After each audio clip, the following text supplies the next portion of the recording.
Hey, what's going on everyone? Scott Glaze. I'm the head golf professional here at Stone Oak Ferry, and today we're going to talk about bounce. As I say that, I want you to think in your head, what is the definition of bounce? A lot of people don't even know, and there is a lot of misconception about what the bounce of our wedges is there for, right? So I think a lot of that problem comes from the fact that it's named the bounce. Huge misconception. The club never bounces through the shot, right? It's going to slide through the shot, and the bounce helps us to do that. So I've got my wedge with me. For you gearheads out there, I play Titleist SM7 Vokey wedges. I've got my 58 degree today. I have 8 degrees of bounce on this and an M grind.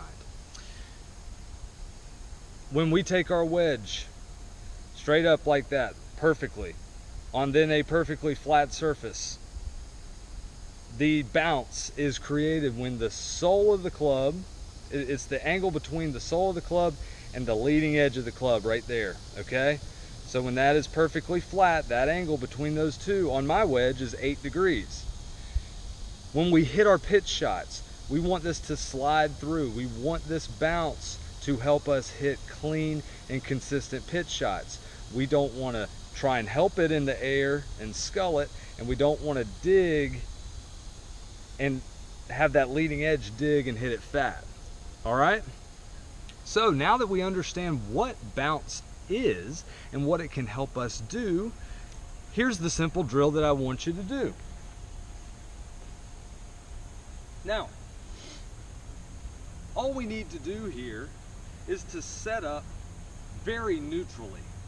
I want the ball to be in the center of your stance.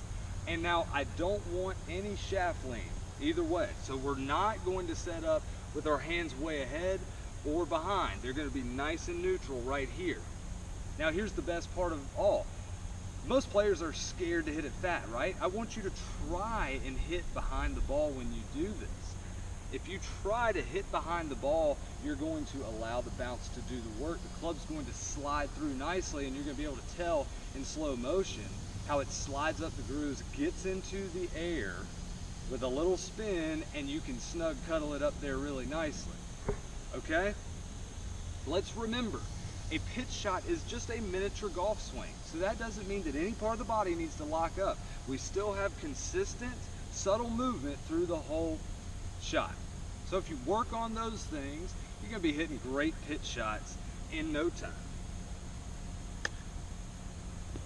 So, till I see you again, I'm Scott Glaze. Keep it in the short grass.